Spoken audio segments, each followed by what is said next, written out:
आरंभ innovation in education या आपल्या यूट्यूब चॅनलमध्ये तुमचं स्वागत आहे। इयत्ता 10वीच्या स्वमत लेखनाच्या सिरीजला आपण सुरुवात केली होती आणि त्यातीलच पुढचा प्रश्न आज आपण पाहणार आहे। तो आहे शाल या चॅप्टर मधील, म्हणजे त्यातील एक क्वेश्चन आहे, शाल आणि शालीनता यांचा तुम्हाला कळलेला अर्थ स्पष्ट करा किंवा शाल आणि शालीनता यांचा संबंध काय आहे, शाल आणि शालीनता यांतील फरक स्पष्ट करा। तर असे बरेच क्वेश्चन एक्झामला विचारले जातात। मग त्याचं उत्तर नेमकं कसं लिहायचं ते आज आपण पाहणार आहे। शाल व शालीनता यांचा पाठाच्या आधारे तुम्हाला कळलेला अर्थ स्पष्ट करा।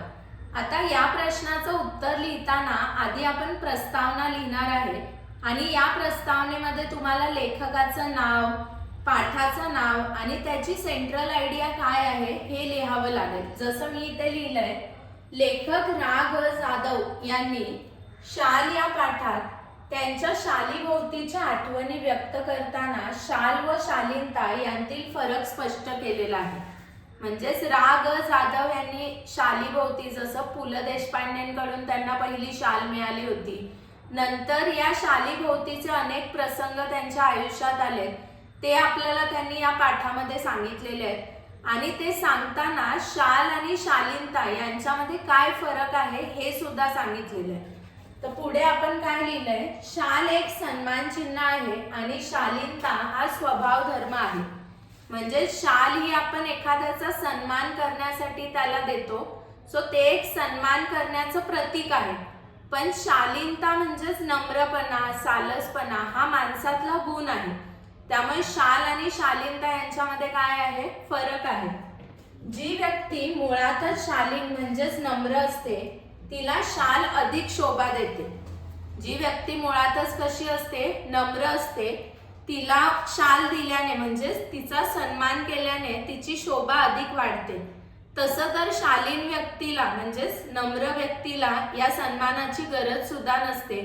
पण एखादी दुर्जन व्यक्ती जी असते तिला तुम्ही कितीही शाली द्या, तिचा कितीही सन्मान करा, पण तिच्यात हा शालीनता हा गुण येईल की नाही याची मात्र आपण खात्री देऊ शकत नाही। तेच आपण इथे पुढे लिहिलेले आहे। म्हणजे शालीनता, आता आपल्याकडे पद्धत आहे, आपण शाल श्रीफळ देऊन एखाद्याचा काय करतो, सत्कार करतो। पण तो जो सत्कार आहे तो कशासाठी केला जातो, तर ती जी व्यक्ती आहे म्हणजे ती जी कर्तबगार व्यक्ती आहे तिचं व्यक्तिमत्व सर्वांना प्रेरणा देऊन जावं, म्हणजे तिचा सन्मान केल्याने ते इतरांसाठी प्रेरणादायी ठरावं, म्हणून आपण शाल देऊन एखाद्याचा सन्मान करतो। पण त्यामुळे त्याच्यामध्ये शालीनता हा गुण येईल याची आपण खात्री देऊ शकत नाही, कारण एखादा गुण आपल्यामध्ये मुळातच असावा लागतो। म्हणजेच एखाद्या कर्तबगार व्यक्तीला आपण शाल देऊ शकतो, पण त्या शालीमुळे तिच्यामध्ये शालीनता येऊ शकत नाही। हाच त्यातला फरक आहे की तुम्हाला कळलेला अर्थ लिहायचा आहे। म्हणजे काय, आता मी पुढे लिहिलंय ते तुम्ही वाचू शकता की शाल आणि श्रीफळ हे सन्मानाचं प्रतीक आहे, पण शालीनता, नम्रपणा, सालसपणा, सात्विक वृत्ती ही माणसामध्ये स्वभावताच असावी लागते। मग या गोष्टी तुम्हाला हे उत्तर लिहिताना इकडे लिहिणं अपेक्षित आहे, तर तुम्हाला त्यात पैकीच्या पैकी मार्क्स मिळू शकतात। तुम्हाला हवंय तर या उत्तराचा तुम्ही स्क्रीनशॉट पण घेऊ शकता। त्याच्यामध्ये लिहिणं काय एक्सपेक्टेड आहे ते मी तुम्हाला सांगितलंय। क्वेश्चन काय होता आपला, शाल आणि शालीनता याचा तुम्हाला कळलेला अर्थ स्पष्ट करा। मग तुम्हाला काय अर्थ कळलाय, शाल हे एक अंगावर पांघरण्याचे वस्त्र आहे, पण शालीनता हा काय आहे, गुणधर्म आहे।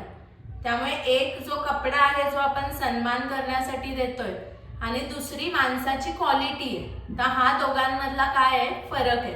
आय होप तुम्हाला हे आन्सर खूप छान समजलं असेल आणि अशा प्रकारे जर तुम्ही स्वमत लिहिलं तर नक्कीच तुम्हाला 3 पैकी 3 गुण मिळू शकतील याची मी खात्री देते।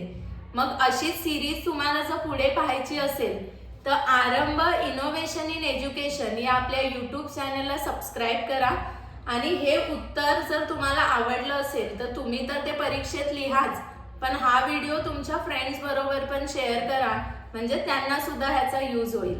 थँक्यू।